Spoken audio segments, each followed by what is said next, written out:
Hello नमस्कार मेरे हमारे चैनल में आपका स्वागत। हम आपको बहुत ही महत्वपूर्ण जानकारी देने वाले हैं अतिथि शिक्षकों की नियुक्ति को लेकर, ज्वाइनिंग को लेकर।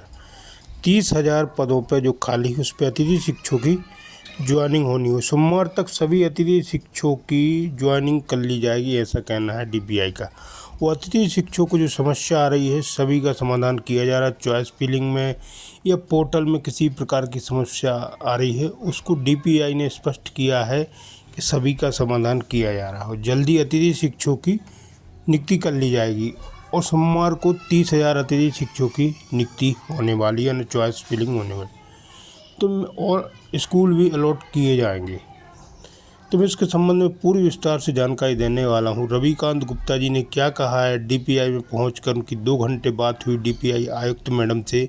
तो इन्हें स्पष्ट कर दिया है अतिथि शिक्षकों की चॉइस फिलिंग को लेकर और स्कूल अलॉट को लेकर पूरी जानकारी विस्तार से देने वाला हूं। वीडियो में बने रहें, वीडियो पूरा देखें। वीडियो अच्छा लगे तो लाइक करें और चैनल को सब्सक्राइब जरूर कर लें ऐसे न्यू अपडेट पाने के लिए। क्या कहना है रविकांत गुप्ता जी का अतिथि शिक्षकों की नियुक्ति को लेकर, वीडियो में बने रहें। साथियों, आज कई समस्याओं को लेकर, जैसा कि मैंने आप लोगों से कहा था कि जल्दी मैं आप लोगों की सभी समस्याओं को लेकर सर से मुलाकात करूंगा, और आज कई मुद्दों पे चर्चा भी की गई कि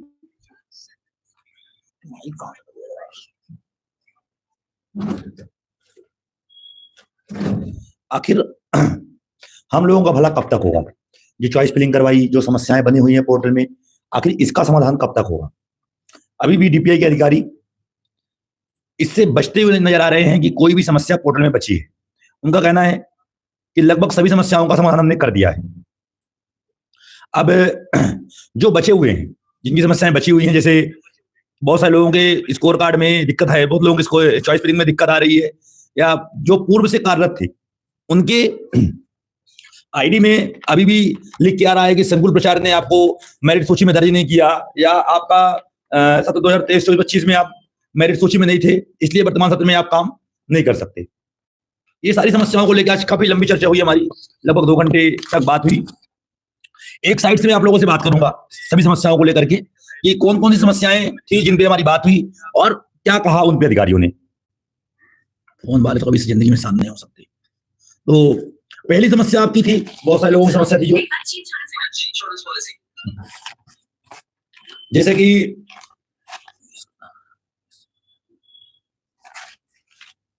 अगर आप समस्याओं को देखें तो वर्तमान में जो साथी हमारे पूर्व से कार्यरत थे, बहुत सारे रिक्त पद अपडेट कर दिए गए हैं। पहले उनके पद नहीं दिख रहे थे, अब उनके पद खुल गए हैं, और उनके पद खुलने से उनको उसी स्कूल में ज्वाइनिंग करवाने से आनाकानी की जा रही है। उन्होंने कहा कि ऐसा कोई दिक्कत नहीं आएगी, सबकी ज्वाइनिंग जल्दी करवा दी जाएगी।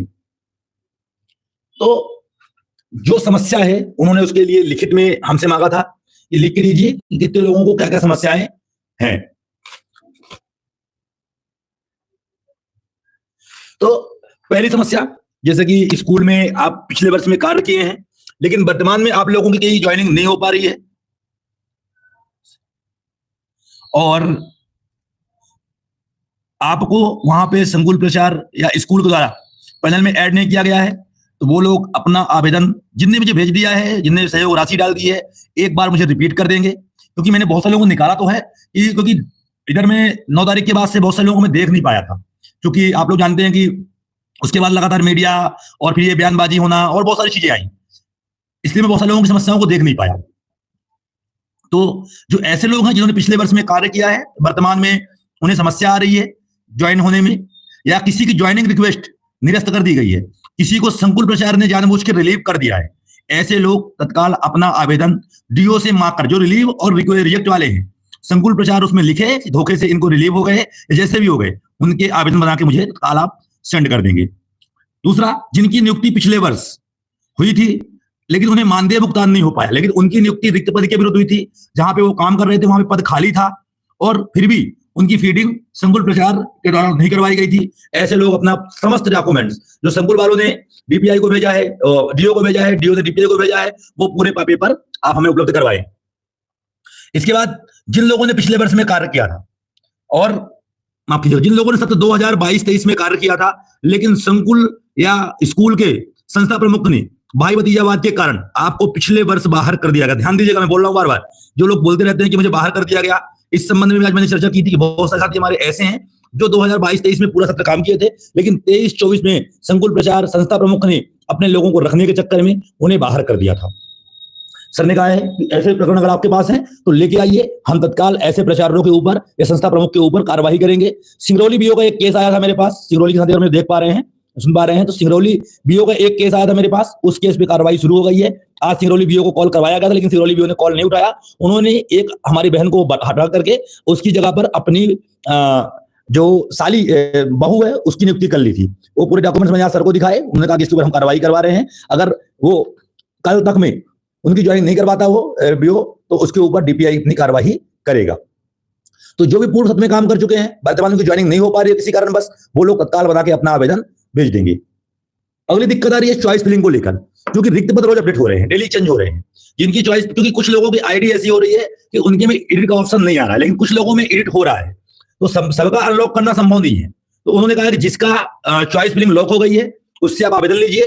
कि उन्होंने जब चॉइस फिलिंग किया तब पद कुछ और दिख रहे थे, वर्तमान में पद कुछ और हो गए हैं, अतः मेरी चॉइस फिलिंग को अनलॉक की जाए, ऐसा आवेदन लेके आप आइए। जिसका आईडी लेके आप आएंगे उसके लिए हम ये सुविधा उपलब्ध करवा देंगे। तो जो भी लोग ऐसे हैं जो जिनके आईडी में दिक्कत आ रही है, चॉइस फिलिंग की है और लॉक हो गई है, उन्हें अन्य स्कूल चूज करना है, तो वो फोन, बिल्कुल देखो फोन मत लगाओ, आप अपना आवेदन बना के भेज दो। जो भी आपको सहयोग राशि संगठन के लिए डालना है वो आप डाल दो, वो आपके काम हो जाएंगे।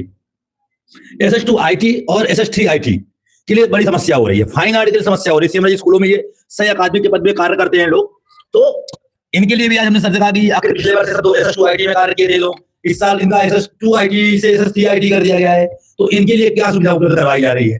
क्योंकि आपने जो नई स्कोर कार्ड बनाए हैं उसमें तो दिक्कत नहीं है, पर जो पुराने स्कोर कार्ड वाले हैं उनके में दिक्कत आ रही है। तो इसके लिए भी उन्होंने कहा कि ठीक है, हम इस पे कार्य कर रहे हैं। जो कुछ लोग आवेदन बना कुछ लोग दे गए हैं और जिनके आवेदन दे दीजिए, हम प्रयास करेंगे कि जल्दी इनका निराकरण करवा के इन्हें वापस उसी स्कूल में नियुक्ति प्रदान करवाई जाए। अगला था कि जो शॉर्ट टर्म वैकेंसी में काम कर रहे थे जो लोग, उनकी नियुक्ति में बहुत दिक्कतें आ रही हैं। शॉर्ट टर्म में जहां पद खुल गए हैं और वो पद शॉर्ट टर्म से लॉन्ग टर्म में हो गए हैं, वहां पे समस्या आ रही है, क्योंकि जिनकी ज्वाइनिंग वहां पे शॉर्ट टर्म में हुई थी उनके लिए, जिनकी ज्वाइनिंग शॉर्ट टर्म में हुई थी, आवाज नहीं आ रही है क्लियर? सबको नहीं आ रही कि आप बस को नहीं आ रही? भाई साहब देख लेते हैं, आवाज नहीं आ रही क्लियर? आ रही भाई साहब? आप जिनकी ज्वाइनिंग शॉर्ट टर्म में हुई थी, वर्तमान में वो पद लॉन्ग टर्म के अगर हो गए हैं तो उसमें समस्या बनी हुई है, उस पर कार्य चल रहा है। जिनकी ज्वाइनिंग लॉन्ग टर्म की थी उनकी तो ज्वाइनिंग हो रही है, शॉर्ट टर्म वालों को समस्या चल रही है, और जहां पे शॉर्ट टर्म वाले शॉर्ट टर्म में ही थे और रहेंगे उनकी ज्वाइनिंग जल्दी करवा दी जाएगी। और जो चॉइस फिलिंग की डेट को बहुत लोग लगे परेशान है, तो चॉइस फिलिंग की डेट कोई लास्ट नहीं है, अभी भी आप चॉइस फिलिंग करना चाहोगे तो आराम से चॉइस फिलिंग हो जाएगी।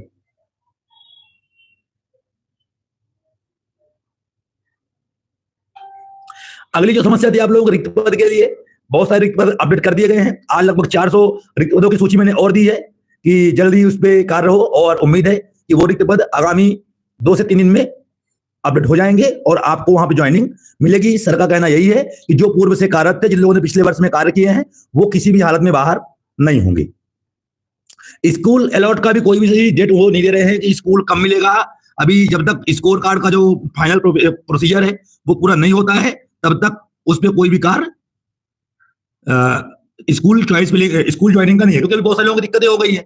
अब चॉइस फिलिंग अनलॉक करने की बात आ रही है, तो कल तक में चॉइस फिलिंग अनलॉक करने के लिए भी हम लोगों ने बोला है, और जिनके आवेदन आए थे आज कुछ लोगों की चॉइस फिलिंग अनलॉक की गई है। और अब याद रखना, अब एक ही बार आपकी चॉइस फिलिंग अनलॉक होगी, इसके बाद आप लॉक कर दोगे तो वो दोबारा अनलॉक नहीं हो पाएगी।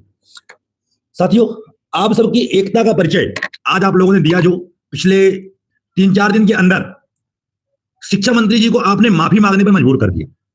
उन्होंने खेद व्यक्त किया जो भी किया, लेकिन ये एक माफी ही होती है। मीडिया के सामने उन्होंने बोला था कि आप मेहमान हो, घर में कब्जा करोगे, और मीडिया के सामने ही उन्होंने बोला कि हमें खेद है, किसी की अगर भावना आहत हुई है तो हम उनसे उसके लिए मैं खेद व्यक्त करता हूं। ठीक है, अच्छी बात है, लेकिन हमारे सामने खेद व्यक्त करने से मान लीजिए हमारा भविष्य सुरक्षित नहीं होगा।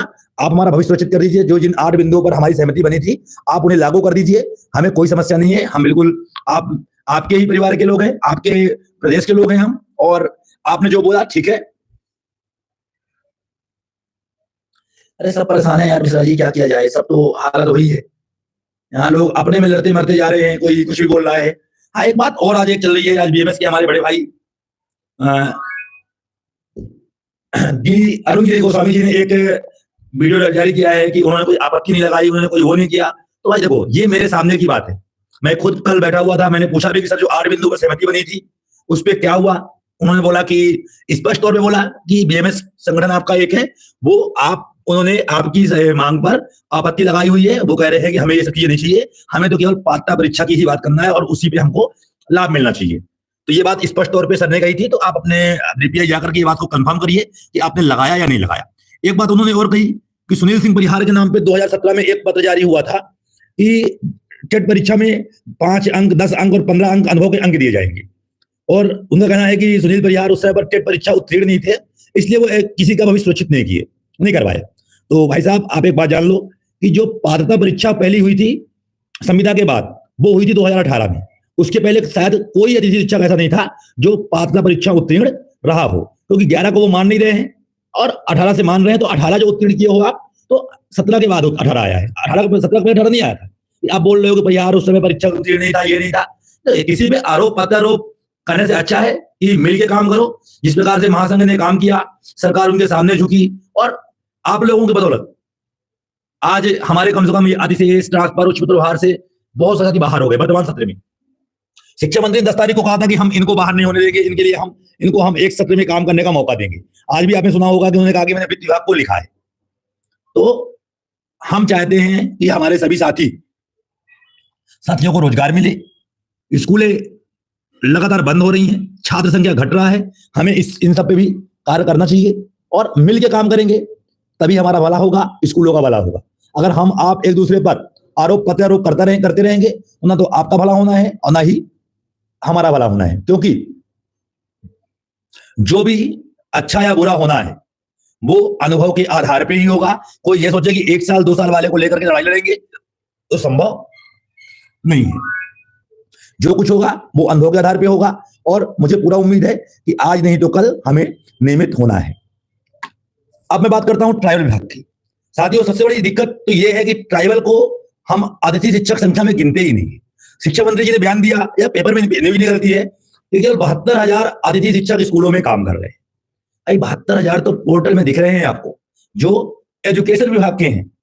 जो 30 से 35,000 अतिथि शिक्षक ट्राइबल में हैं, उनका क्या? तो ट्राइबल विभाग में जो भी समस्याएं हैं, डिंडोरी, झाबुआ, अलीराजपुर, इन जिलों से बहुत समस्याओं की शिकायतें आ रही हैं। और आज सैटरडे था, मंडे को मैं ट्राइबल विभाग के आयुक्त से मुलाकात करूंगा और जो उनकी प्रॉपर समस्याएं हैं उस पर हम बात करेंगे। 30% रिजल्ट वालों के लिए भी लगातार हम लोग अधिकारियों से बात कर रहे हैं। एक आदेश 13 सितंबर को जारी होता है, जिस आदेश को डीपीआई के अधिकारी पहले बोलते हैं ये फर्जी आदेश है, हमने कोई आदेश जारी नहीं किया। लेकिन उसी आदेश को अब डीपीआई के अधिकारी सही बताने में तुले हुए हैं कि वो आदेश सही है, जबकि उस आदेश का जिक्र किसी भी पोर्टल में नहीं मिला है। तो आखिर डीपीआई के अधिकारी करना क्या चाहते हैं? या तो आप एक स्पष्ट आदेश जारी कर दो, हमें रखना नहीं है, फिर हमें क्या करना है वो हम देखेंगे।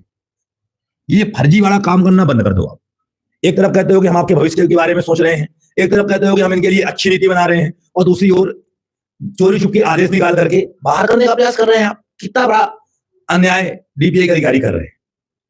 इस संबंध में आज मैंने एमपी तक के न्यूज चैनल में बात की थी कि ये डीपीआई अधिकारियों का दोहरा व्यवहार है, और जल्दी इसको लेकर मैं प्रमुख सचिव महोदय स्कूल विभाग से भी मुलाकात करूंगा और उनसे बोलूंगा कि सर, आखिर आपने जब यहाँ पे कहा था कि हम 30% वालों को एक मौका और देंगे, तो डीपीआई के अधिकारी आपसे बड़े कैसे हो गए? एक अपर संचालक की मनमानी कब तक सहेंगे हम लोग?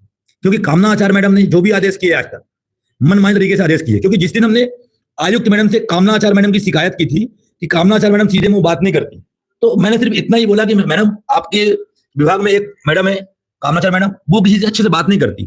तो मैडम ने स्पष्ट तौर पर बोल दिया था कि एक व्यक्ति से हम कुछ नहीं कर सकते, या वो क्या करती है हमसे मतलब नहीं है। मतलब उन्हें भी मालूम है कि कामना आचार्य मैडम किसी से सही ढंग से बात नहीं करती, और आखिर उनकी मनमर्जी का, उनके ईगो का शिकार हम लोग कब तक होंगे? क्योंकि जो आदेश जारी किया गया है वो कामना आचार्य के साइन से ही किया गया है। लेकिन पहले तो वो आदेश 100% फर्जी है। वो आदेश किसी ने बना के अपलोड किया है, लेकिन डीपीआई वालों ने चालाकी से उस आदेश को सही साबित करने में कोई कसर नहीं छोड़ी। किसी भी अधिकारी ने उस आदेश के खिलाफ में एक शब्द लिखना सही नहीं समझा। साथियों, अब मैं जरा आप लोगों को समय लूंगा नहीं, तो जिसकी जो भी समस्याएं हैं, चाहे वो चॉइस फिलिंग की हो, चाहे वो स्कूल पूर्व से कार्यरत साथी हमारे जिनकी स्कूलों में फीडिंग पिछले वर्ष नहीं हो पाई थी और पूरे सत्र में वो काम किए हैं, तो वो लोग अपना ठहराव प्रस्ताव, डीओ का पत्र, संकुल का पत्र, सभी का पत्र पूरा एक पीडीएफ में बना के भेजें। जिनका रिक्त पद अपडेट नहीं हो पा रहा है और वहां पे पद एक्चुअल में है, वो स्पष्ट कारण सहित आवेदन बनाकर मुझे भेजेंगे, और जिसे सोमवार को आप लोगों के समस्त समस्याओं को निराकरण करवा दिया जाए और आने वाले 25 तारीख तक चॉइस फिलिंग जिन लोगों ने की है साथियों ने हमारे, उन्हें स्कूल अलॉटमेंट मिल जाए। क्योंकि अब बच्चों का भी नुकसान हो रहा है और साथ में हम लोगों का भी नुकसान हो रहा है, और जो साथी हमारे 30,000 पद वर्तमान में खाली हैं, उन साथियों को स्कूल में कार्य करने का मौका मिले। 10 महीने का अनुबंध की बात क्या करूं सर, जब तक आदेश नहीं होते हैं उसके लिए अपन क्या कह सकते हैं। आज तो मैं सैटरडे था, आज अनऑफिशियल तरीके से मैं डीपीआई गया था, क्योंकि आज मुझे बहुत सारे लोगों की समस्याओं को सोल्व करवाना था और लगभग लोगों की समस्याओं को हमने दिया है, और मंडे को भी फिर से एक बार उन सभी समस्याओं के लिए बात करेंगे।